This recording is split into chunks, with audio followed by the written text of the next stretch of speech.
Saya suka musik itu semenjak tingkat madrasah sanawiyah. Sama Jadi berarti. ekspresi meluangkan isi hati daripada engkau menulis di sebuah meja isi hatimu, kan dulu begitu zaman saya. Iya Ada isi dalam hati itu, cintanya diungkapkan di sebuah meja. Sekarang status. Status karma WA semuanya. Akhirnya keluar dari band untuk sementara mencari apa yang harus bisa saya lakukan. Akhirnya saya daftar di salah satu PH namanya PH PT Genta Buana Paramita Film Production sebagai model di majalah Gaul. Waktu itu ada acara Cowboy Jejaka dan Gadis Virgin 2009. Di situ casting tuh. Pas 2009 itu jadi awal jadi modelnya. Awal jadi model.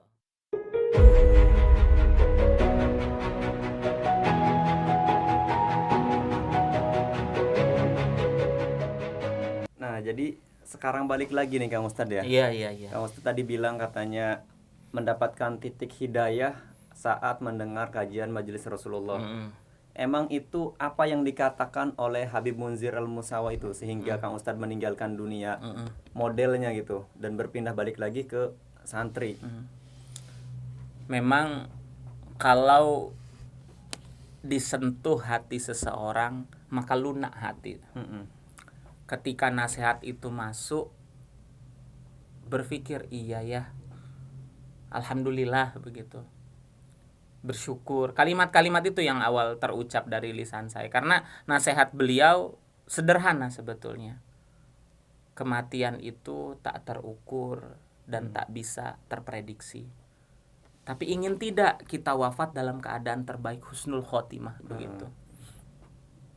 Jikalau ingin dalam keadaan wafat dengan keindahan, ditutup akhir usianya, maka sudahkah kita menemukan ibadah yang betul-betul kita cintai, Kang Lutfi? Sampai akhirnya kenapa mereka ditutup dengan keindahan di akhir episode. Lalu beliau sampaikan, lihat ketika ada orang yang sholat, ada yang sujud, Allah wafatkan. Kenapa istimewa betul hamba Allah nih? Sampai akhirnya di masjid Allah dalam keadaan suci menghadap kepada Allah, sujud terakhirnya Allah wafatkan dalam keadaan itu. Ini istimewa luar biasa. Iya, benar. Dan juga ada di antaranya yang sedang dakwah, menyampaikan risalah, kemudian memberikan pelajaran kepada para jamaah, para audiens, Allah wafatkan juga. Jadi sebetulnya nasihat dari beliau itu saya tangkep poinnya itu adalah jikalau kita ingin wafat dalam keadaan terbaik dengan kematian kita, maka temukanlah ibadah yang betul-betul engkau cintai dalam hidup. Jadi seperti ketika Kang Lutfi cinta dengan dakwah Persi Paskas yang dimana kita bergerak dalam bidang amal soleh, kita tolong anak yatim, kita bahagiakan, kita muliakan mereka, kita beri makan dengan beras terbaik yang setiap bulan kita luangkan kirim ke pondok pesantren. Cinta dengan ibadah seperti ini, maka berhusnudonlah, mudah-mudahan Allah wafatkan kita dalam keadaan indah beramal soleh itu. Jadi sesuai dengan kebiasaan. Jadi teman-teman cakap semua, saya sedikit berikan nasihat, kalau seandainya dalam rumah Allah ini kita berada dalam satu kapal ini, belum engkau temukan tentang keindahan ibadahmu, maka bersegeralah temukan. Engkau cinta dengan odoj yang biasa dilaksanakan ketika setelah sholat, maka jadikan itu kenikmatan. Engkau cinta ketika pada saat survei, silaturahmi, jadikan itu kenikmatan. Jadi apapun peluang amal soleh yang berada di Paskas Gerakan Infak Beras Banten terkhusus, maka jadikanlah itu kenikmatan, kelezatan yang tiada berbatas. Sehingga berhusnudonlah, mudah-mudahan Allah wafatkan kita dalam keadaan ibadah yang kita paling cintai, insya Allah. Jadi intinya manusia itu meninggal dengan kebiasaannya. Dengan kebiasaan kehidupannya. Yang maksiat, ya. Maka ditutup dengan kemaksiatan tadi. Jadi seperti begini, Kang Lutfi. Ada seorang pezina. Diwafatkan oleh Allah. Pasti tak mungkin 1-2 kali. Tapi ini karena kebiasaan yang sudah menemukan kenikmatan bermaksiat. Benar. Sampai akhirnya kenikmatan bermaksiat ini dirasakan, Allah tutup sesuai dengan kecintaannya. Ketika kecintaannya salah terhadap situasi yang buruk, yang dibenci Allah, maka itu pun akan akhir hidupnya seperti itu. Begitu juga ketika orang minum minuman keras, minum khamr dan lain sebagainya, pasti pun Allah tutup sesuai kebiasaan. Jadi makanya kita nih teman-teman sahabat cakap semua, hayo di gerakan infak beras ini segera temukan apa amal soleh ibadah yang betul-betul kita rasakan nikmat dalam hati, ikhlas dalam diri, hanya liwajhillah, cari muka ke Allah, sehingga mudah-mudahan kita ditutup usia kita dalam keadaan ketaatan beramal soleh. Amin ya robbal alamin. Terus gini Ustadz ya, kan Ustadz sekarang sibuk nih ya, ya ngedosen lah di beberapa kampus, terus menghadiri undangan, ceramah kesana kesini, tapi kok masih bisa bahkan mau gitu meluangkan waktunya, bukan meluangkan malah berkorban waktunya untuk terus bergerak mikul beras, survei pesantren, di gerakan infak beras ini. Itu apa yang memotivasi Kang Ustadz melakukan itu semua gitu? Saya ketika dulu kalau tak disentuh dengan hidayah, maka tak bisa saya seperti ini. Betul kan? Betul. Orang bisa beranjak dari keburukannya menjadi menuju lebih baik karena Allah titipkan orang yang mampu menyentuh hati sehingga dia berpikir saya harus jadi lebih baik. Begitupun ketika aneh, pakai kalung, pakai tindik, ya kan, masya Allah, rambut mohak di zamannya. Pas jadi anak band. Pas jadi anak band, pantas pentas ke sana sini, perempuan-perempuan pada sweet gitu. Kece nih gitu. Pokoknya di zaman itu ya. Jadi sebetulnya seperti ini. Yang saya ingin lakukan adalah bagaimana saya juga ingin ambil bagian jadi jembatan hidayah bagi semua orang. Jembatan hidayah bagi semua orang terkhusus kepada anak-anak muda. Karena kenapa? Saya juga berada ketika pada fase anak muda tadi. Tapi belum menemukan siapa yang bisa menghijrahkan. Siapa yang bisa memberikan nasihat.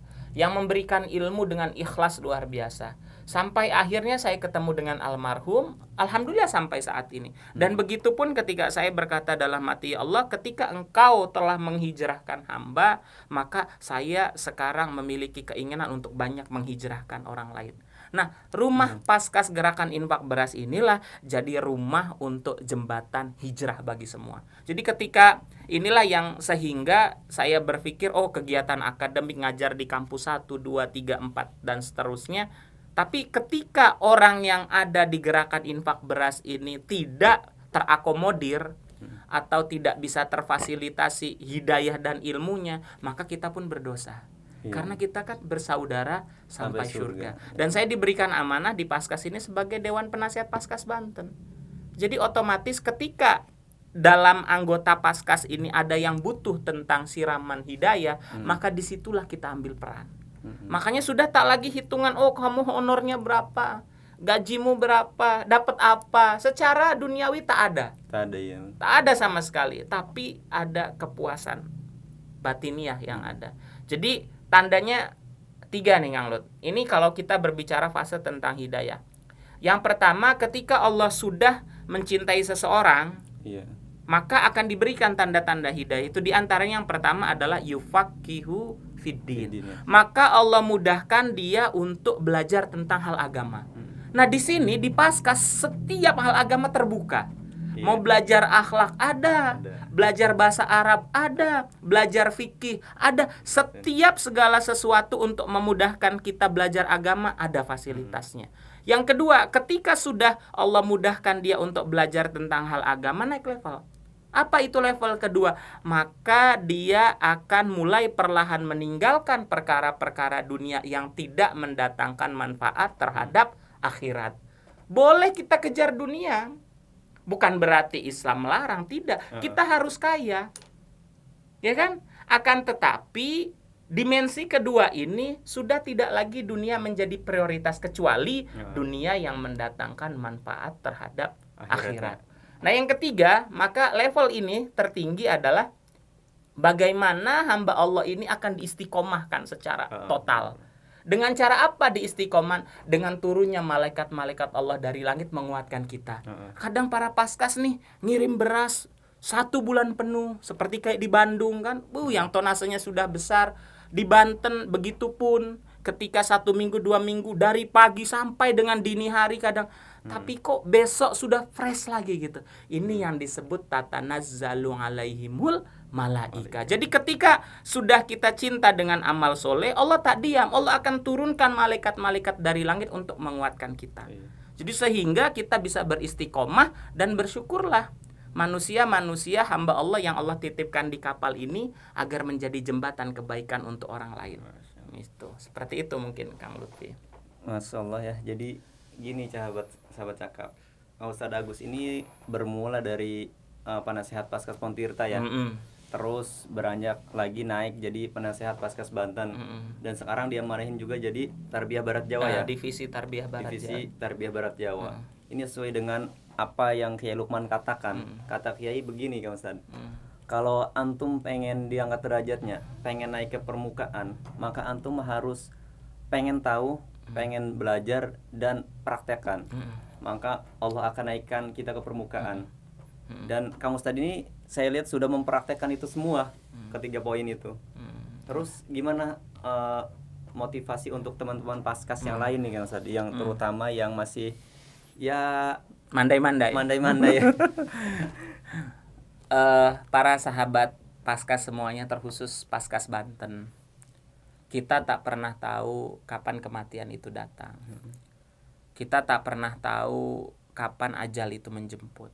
Tapi yang harus kita persiapkan adalah kita harus berada dalam dimensi ketaatan. Perjuangan kita belum selesai selama kita belum wafat dalam husnul khotimah. Makanya ketika seseorang akan dijemput ajal, diantaranya adalah Allah akan berikan rasa sibuk untuk berangkat ke suatu tempat. Nah makanya pastikanlah tempat tersebut adalah tempat terbaik. Jadi teman-teman yang masih sekarang jarang ambil bagian, yang masih sibuk terhadap urusan duniawinya, maka beristirahatlah. Mulai kita berpikir, ya Allah, apa bekal kita untuk bisa menjemput akhirat dengan keadaan terbaik. Saya tidak hanya berkata Paskas dan gerakan infak beras, tapi banyak peluang amal soleh lain. Tapi yang perlu digarisbawahi adalah teman-teman, di sini semuanya terukur. Ada CHS, kita monitoring, sholat kita berjamaah selalu Masya Allah. Jadi mudah-mudahan kalaupun seandainya kita belum dapat hidayah, dari gerakan inilah kita dapat hidayah. Jadi buat teman-teman yang masih leha-leha, ayo bersegeralah, bergeraklah. Dengan kita bantu orang lain, kita dibantu Allah. Dengan kita peduli kepada orang lain, kita akan dipedulikan Allah. Ketika kita memprioritaskan orang lain, maka Allah memprioritaskan kita. Kalimat in tansurullah yang surukum, janganlah hanya jadi ayat semata saja, tapi bagaimana kita aplikasikan dalam kehidupan sehari-hari. Dakwah itu mudah. Ngomong di suatu mimbar, menyampaikan, tapi apakah cukup hanya dengan itu? Islam itu bergerak. Ustadz Abdul Somad berkata, saya sudah lelah dakwah, ceramah-ceramah di tempat sudah lelah. Saya ingin sekarang bagaimana bergerak. Makanya Ustadz Abdul Somad pun yang maaf secara level jauh di atas kita, tetapi mencontohkan, beliau pun juga sama pikul beras. Masya Allah, seorang kiai, profesor bahkan, tetap menjadi pribadi yang bisa merendahkan dirinya di hadapan Allah, bukan perkara manusia. Begitupun kita, seorang dosen, seorang doktor, penceramah, penulis, dan lain sebagainya. Apakah hina dengan kita membantu orang? Dengan kita terjun ke tempat, dengan kita bawa beras kehujanan, kepanasan, walaupun orang lain lihat, oh itu kan dosen, kok mau, berarti kamu masih cari muka ke manusia, liwaj hinnas. Maka dari itu nih yang cari muka ke manusia, lelah nanti ente. Lelah luar biasa. Kecil dihina, besar dicurigai, salah dicaci maki, benar digibahi. Itu. Jadi sebetulnya teman-teman, maka dari itu Allah tuh sudah kasih sarana kita. Apa caranya?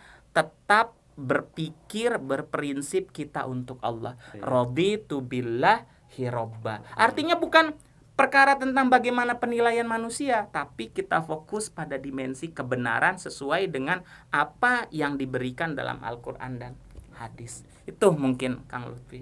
Ya Masya Allah, tabarakallah ya. Itulah sedikit cerita dari kehidupan Kang Ustadz, di mana dimulai dari anak santri, jadi berpindah ke anak band, jadi penjual koran, jadi OB, terus jadi model, dan sekarang masya Allah beliau sudah berada di fase dokter ya, dan Alhamdulillah. penulis jurnal nasional internasional juga, dan seorang mubalik juga, tapi masih mau membersamai kita untuk mikul-mikul beras. Dan tidak ada yang tidak mungkin Kak Ustadz ya, jika antum pengen gitu tentang dunia perkuliahan, langsung tanyakan saja ke beliau. Insya Allah sahabat cakap semua, terutama Paskas Banten, saya siap memfasilitasi yang ingin bertanya, Ustadz kuliah tuh bagaimana? Ustadz bagaimana kok antum bisa sampai di level ini? Sharing time insya Allah. Jangan ini ya, jangan kayak saya mah nggak ada uangnya gitu ya. Jangan fokus pada kekurangan, tapi fokuslah pada kelebihan. Masya Allah, betul. Mungkin itu saja ya sahabat cakap dari kita, ya undur diri, maaf kalau ada salah-salah kata ya. Terkhusus Anis secara pribadi Al-Fakir, mohon maafkan segala sesuatunya. Ya, barakallahu fikum. Assalamualaikum warahmatullahi wabarakatuh. Waalaikumsalam warahmatullahi Jangan bosan wabarakatuh. jadi orang baik. Bersaudara sampai surga. Assalamualaikum.